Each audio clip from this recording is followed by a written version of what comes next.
Hai dan Assalamualaikum, nama saya Anis Arisha binti Muhammad Faisal. Assalamualaikum dan hai, nama saya Muhammad Syahrul Fikri Munir bin Kusnan. Assalamualaikum, nama saya Nik Nur Arisa binti Nik Hazrin. Hai, Assalamualaikum, nama saya Syahrul Ifah binti Sayun. Hai, Assalamualaikum, saya Dia Iliana. Hai, nama saya Nur Aisyah binti Masuri. Assalamualaikum, nama saya Nur Akilah binti Ahmad Berus.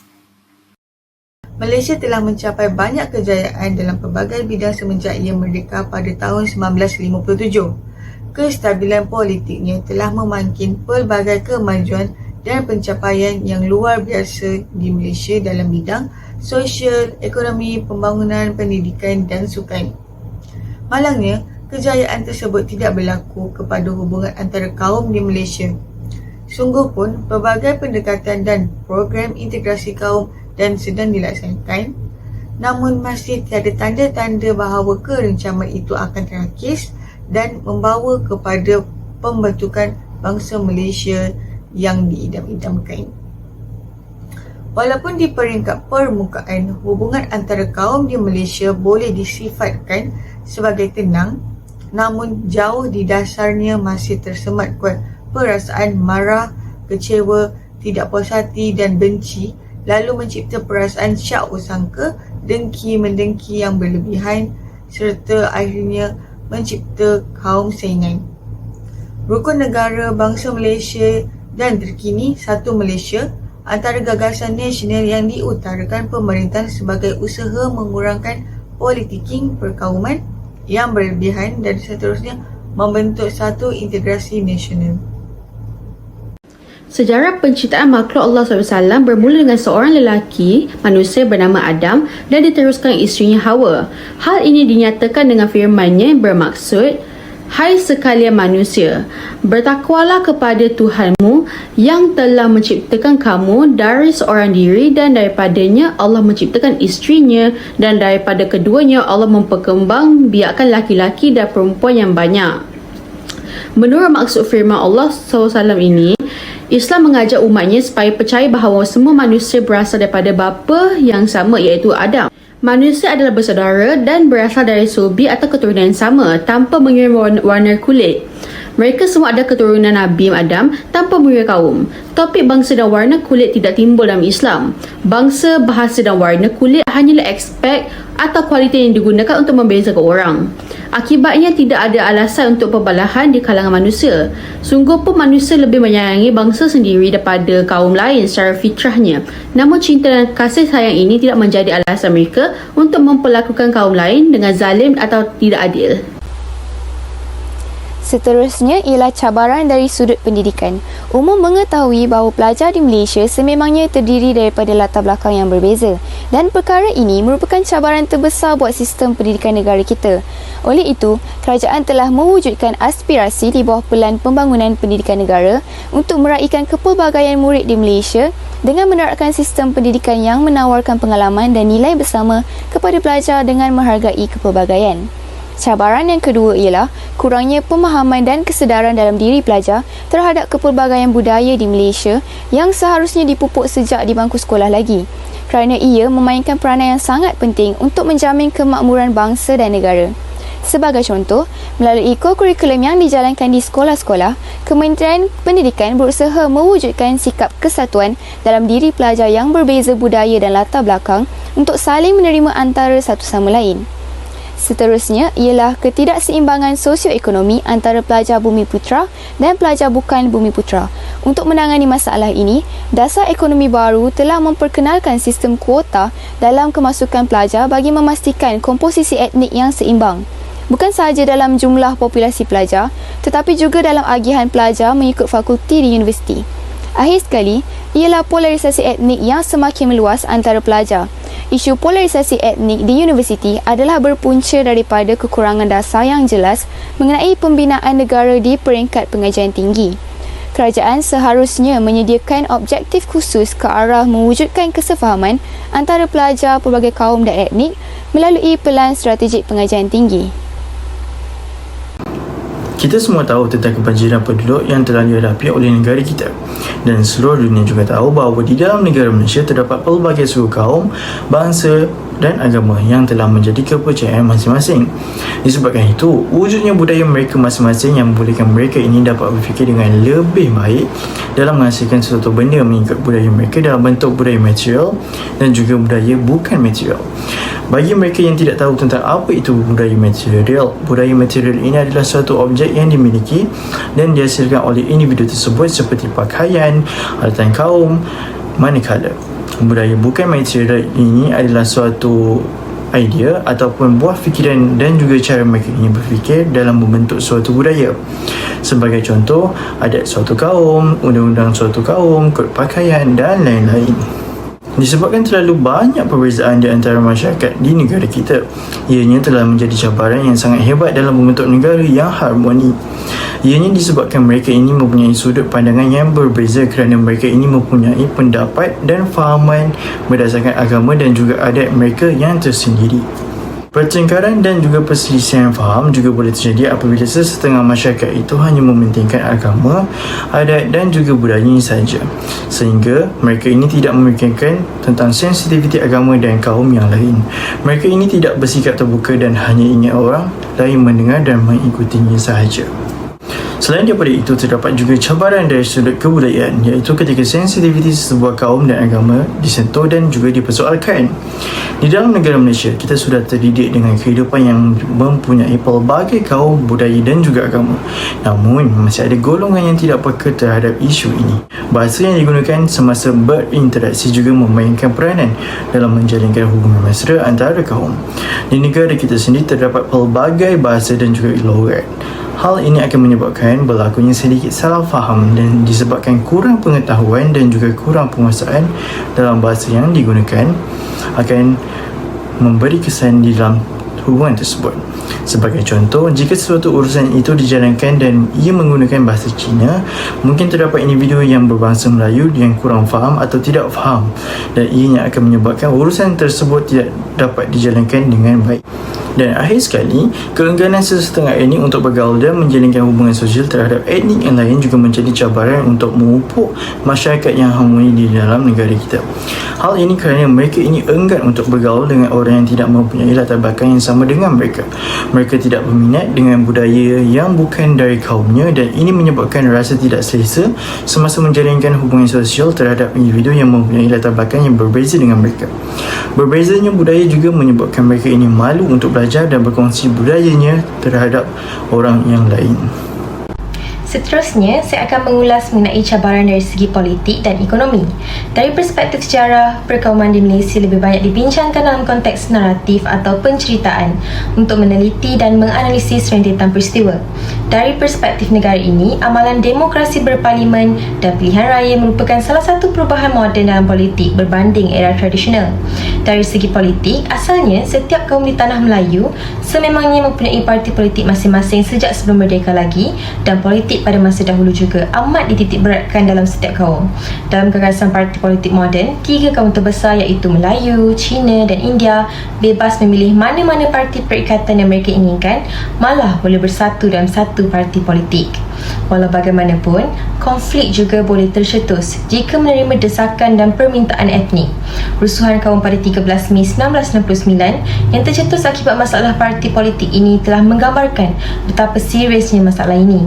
Secara umumnya, pemodenan politik dalam satu masa telah menyatukan 3 kaum besar menjadi satu parti politik. Tetapi, pada masa yang sama, memecah belahkan bangsa atau negara itu sendiri dengan penubuhan parti pembangkang. Seterusnya, cabaran yang dihadapi Malaysia dalam TN50 juga melibatkan sistem politik dan kepimpinan. Walaupun telah memakan waktu yang lama, persepsi masyarakat umum di Malaysia terhadap sistem politik masih tidak berubah, meskipun telah terdapat parti politik yang tidak berasaskan kepada mana-mana kaum atau agama tertentu. Cabaran dari segi ekonomi pula boleh dikatakan bahawa pemodenan ekonomi di Malaysia bermula apabila terdapat hubungan perdagangan, monetary, modal dan buruh yang sengit. Sumber ekonomi sebelum ini lebih menjurus kepada ekonomi sara diri dan pertukaran barang. Walau bagaimanapun, penyertaan masyarakat tempatan dalam ekonomi komersial dan perindustrian pada masa kini merupakan sumber ekonomi yang lebih utama. Sebelum merdeka, hubungan etnik di tanah Melayu jelas menunjukkan pengasingan kaum dari segi ekonomi. Hal ini dapat dilihat dengan lebih terperinci, iaitu orang Melayu masih berpegang kepada pertanian tradisional secara kecil-kecilan dalam sektor pertanian. Akan tetapi, orang Cina pula berkecimpung dengan pesat dalam bidang perniagaan dan perdagangan. Malah bagi orang India, mereka bekerja dalam sektor ladang. Keadaan ini memaksa kerajaan untuk menilai semula dasar ekonomi yang diterima pakai sebelum ini. Seterusnya, kita akan meneliti cabaran dari sudut agama pula. Seperti yang kita tahu, perbezaan etnik, rakyat dan variasi tradisi agama, budaya dan adat resam yang berbeza boleh mengakibatkan perpecahan dan penentangan yang besar dan ketara di sesebuah negara. Dari segi agama, terdapat dua kategori yang boleh didapati. Yang pertama adalah agama samawi yang bermaksud agama tersebut berasaskan wahyu dari Tuhan. Yang kedua adalah agama budaya yang berdasarkan pengalaman tokoh dan kehidupan. Kedua-dua kategori agama ini menyeru ke arah kebaikan dan mencegah kemungkaran. Di Malaysia, setiap rakyat berhak untuk memilih agama pilihannya untuk dianuti dan diamalkan selagi tertakluk kepada syarat yang ditetapkan oleh Perlembagaan Persekutuan Malaysia. Walau bagaimanapun, cabaran tetap membesar apabila tiada usaha yang dilakukan bagi memastikan persefahaman dari segi budaya dan agama kaum lain. Antara contoh cabaran yang pertama adalah laungan azan yang berkumandang di masjid dan surau. Segelintir masyarakat bukan Islam mempersoalkan laungan azan tersebut dan ada juga segelintir daripada mereka mempunyai tanggapan ekstrim terhadap laungan azan. Yang kedua adalah cabaran ketika perayaan Thaipusam, yang mana kaum bukan beragama Hindu mula merungut ketika musim perayaan ini kerana harga buah kelapa akan meningkat secara mendadak dan hal ini dianggap telah membebankan kaum lain. Cabaran seterusnya dapat dilihat ketika perayaan Qingming. Perayaan Qingming adalah perayaan yang melakukan aktiviti seperti membakar kertas yang dipanggil sebagai wang neraka. Aktiviti pembakaran ini menimbulkan pelbagai isu oleh kaum lain. Ada yang menyatakan bahawa perayaan ini menimbulkan pencemaran alam sekitar. Oleh yang demikian, jika kita sebagai rakyat Malaysia tidak mampu untuk saling mendalami dan memahami simbolik budaya dan adat resam sesuatu kaum dan agama itu, pasti akan menimbulkan masalah dan konflik. Malaysia dan masyarakatnya telah lama dilihat sebagai contoh negara-negara yang sedang membangun. Keupayaan Malaysia untuk mencapai keseimbangan antara kestabilan politik dan kemajuan ekonomi adalah ciri yang paling menonjol. Dalam masyarakat berbilang kaum dan budaya seperti Malaysia, mengekalkan hubungan etnik yang sihat adalah kritikal. Dalam hal ini, Malaysia memerlukan sistem pengurusan sesuai dengan matlamat tersebut dan yang boleh dilaksanakan melalui pelbagai aktiviti dan program seperti sukan, perayaan, seni dan budaya. Sejak merdeka, subjek pemodenan dan hubungan etnik kekal dalam perjuangan Malaysia untuk membina negara yang maju dan harmoni. Dalam keadaan ini, matlamat akhir setiap usaha yang dilakukan adalah penyatuan kaum. Pemodenan ditakdirkan sebagai satu proses transformasi dalam semua elemen masyarakat dan ia juga adalah sesuatu yang harus dilakukan oleh semua negara ataupun kerajaan. Malah, penubuhan sebuah negara Malaysia yang terdiri daripada pelbagai bangsa dan kaum adalah berkait rapat dengan pemodenan sosial. Dari sudut pandangan Malaysia, pemodenan sosial boleh dianggapkan sebagai bidang pembaharuan seperti perumahan, perhubungan dan pendidikan.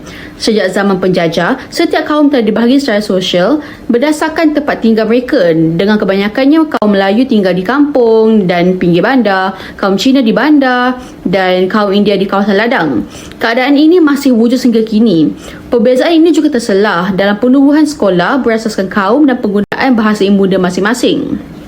Antara cabaran kerencaman etnik dari sudut sosial adalah apabila Gabungan Persatuan Lembaga Sekolah Cina Malaysia (DONZONG) membentangkan memorandum mengancam pembelajaran tulisan Jawi di sekolah vernakular. Penafian ini mempersoalkan pengiktirafan Perlembagaan Persekutuan terhadap tulisan Jawi sebagai salah satu tulisan bangsa kebangsaan. Hak dan kedudukan tulisan Jawi haruslah dihormati dan bukannya dijadikan mainan politik. Bahasa Melayu ditulis dalam Jawi dan ia juga ditetapkan sebagai bahasa rasmi negara serta digunakan dalam semua komunikasi kerajaan dan awam. Jawi dan Rumi adalah dua kesusasteraan Melayu yang terkenal dan tulisan Jawi sebelum ini digunakan untuk bahasa Melayu kerana ia merupakan abjad pertama yang ditubuhkan dan perkembangan tulisan ini sesuai dalam evolusi Islam. Kepentingan tulisan Jawi sangat besar dan ia boleh dikaitkan dengan identiti negara Malaysia. Apabila semua ini difikirkan, kita dapat melihat bahawa kedudukan Jawi amat tinggi. Dan jika kita mahu mengekalkan keharmonian negara, kita patutlah melakukan pembaharuan. Antara cadangan yang dapat diberikan ialah Malaysia perlu disedari bahawa ia bukan sahaja makmur dari segi ekonomi dan pembangunan, malah negara yang beridentiti pelbagai agama, bangsa dan budaya sekaligus dapat bersama dalam suasana aman dan harmoni. Integrasi nasional menjadi misi paling penting bagi negara. Sejujurnya, masyarakat perlu mempunyai kesedaran dalam memupuk ketamadunan dan mencapai status kemajuan Malaysia, khususnya dalam merealisasikan wawasan kesejahteraan bersama 2030 yang seharusnya berteraskan pemahaman menolak ansur dan hormat. Kesopanan manusia dalam bentuk mengurus perbezaan dalam masyarakat pelbagai agama dan bangsa perlu dititik beratkan. Pendekatan integrasi menyokong agenda penyatuan negara, membolehkan rakyat berbilang bangsa dan agama hidup bersama dalam suasana harmoni di samping memelihara identiti dan ciri-ciri bangsa masing-masing. Perpaduan rakyat sebenarnya lahir daripada semangat penerimaan dan penghormatan yang tinggi antara manusia dan agama. Oleh itu, keutamaan harus diberikan kepada usaha memupuk sikap penerimaan yang disertai dengan nilai budi pekerti yang mulia dalam masyarakat. Pemimpin perlu ada rasa belas kasihan kepada rakyat yang inginkan keselamatan dan kestabilan negara agar mereka berpeluang meneruskan kehidupan dengan selamat dan terjamin. Cukuplah kekalutan dan konflik di negara luar sebagai pengajaran kepada kita. Hai, Assalamualaikum. Saya Dia Iliana akan membentangkan cadangan lain untuk kerencaman budaya merentasi etnik dari segi pendidikan adalah dalam konteks menerapkan ilmu pelbagai budaya. Okey, guru perlu memiliki kemahiran dalam memberikan penjelasan kepada murid yang mana budaya yang boleh diamalkan dan juga menerangkan kepada pelajar bahawa budaya yang tidak boleh diamalkan. Serta guru juga perlu memberikan penjelasan kepada murid mengapa budaya tersebut tidak boleh diamalkan. Okey, sebagai perkataan lain, ia juga salah satu cara untuk guru berdakwah kepada murid supaya mereka dapat membayangkan anak murid mereka tahu agar sesuatu budaya yang menurut Islam juga, terutamanya bagi pelajar yang bukan Islam. Okey, bukan itu sahaja, malah guru juga memberi orang kata inspirasi kepada anak mereka untuk memberi nilai murni yang berterusan dan juga orang kata berdedikasi seperti memberikan contoh-contoh amalan hidup mereka ketika belum memeluk Islam. Okey, agama Islam bukanlah agama yang dilabelkan kepada orang Melayu sahaja, malah agama Islam adalah bersifat universal di mana agama Islam juga boleh dianuti mana-mana kaum. Okey, hal inilah yang bagi memudahkan integrasi antara kaum dan juga sekaligus dapat menunjukkan budaya yang baik daripada umat Islam. Sekian daripada saya, terima kasih. Sebagai kesimpulannya, saya boleh rumuskan daripada pembantangan hari ini, rakyat Malaysia terdiri daripada pelbagai etnik serta juga budaya berdasarkan agama mereka. Dengan itu, suatu usaha perlu digemblengkan lagi, ia juga bagi memastikan perpaduan antara seluruh rakyat Malaysia adalah tercapai. Okey, seperti yang saya boleh lihat dulu, kedatangan penjajahan dulu yang melahirkan masyarakat pluralistik menyebabkan usaha bagi menyatupadukan rakyat agak rumit kerana masih terdapat kaum-kaum yang mempertahankan tradisi budaya dan pegangan mereka terdahulu. Itulah adalah salah satu mengapa soal perpaduan dalam juga pemuafakatan antara umat Islam sangat penting dalam sebuah negara maju, terutamanya kita di negara kita ini yang Malaysia ini mempunyai pelbagai kaum, bangsa dan juga agama. Okey, sesungguhnya agama juga merupakan salah satu unsur penting dalam kehidupan seharian manusia walaupun berbilang kaum, agama, bangsa dan negara, kerana ia juga memerlukan aspek dari segi kepercayaan untuk membentuk cara hidup manusia secara keseluruhannya.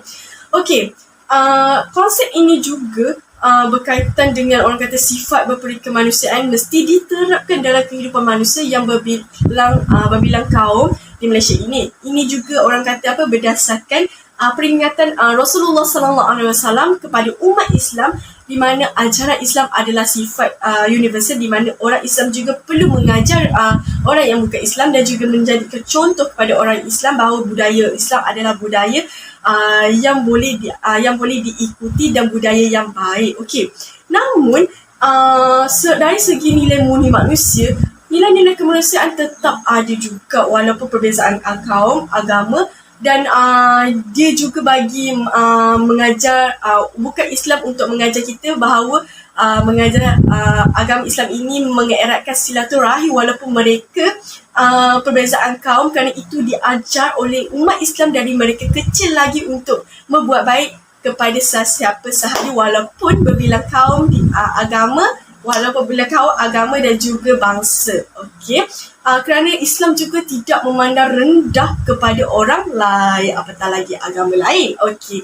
Begitu juga yang saya boleh tekankan dekat sini, Islam juga menjadi pendorong kepada manusia untuk melakukan kebaikan. Okey, itu sahaja daripada saya. Terima kasih.